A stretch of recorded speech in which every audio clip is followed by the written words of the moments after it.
Welcome to your weekday Cup of the Word. We are in Psalm 68. This is often referred to as the Song of Battles, which is a pretty cool name. And as you look at it, it is one of the most powerful psalms in this section of the Psalms.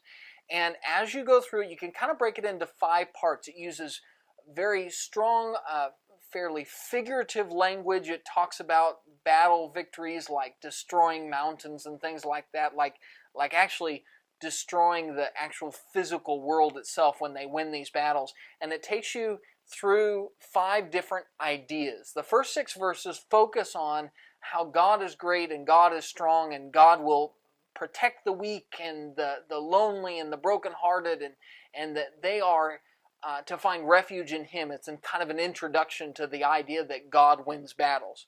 Then from verse 7 through 10, it talks about God taking Israel to Mount Sinai, which He did out of Egypt, through the wilderness, to that mountain, and how God was so strong the very mountain itself quaked at His presence.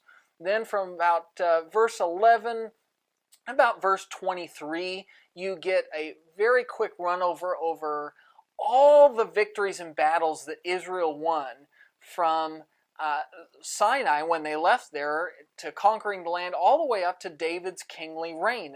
And how many victories did God give them? How many times did they win even though they were the underdog? And it just kind of goes through that idea that the enemy will run because God is strong.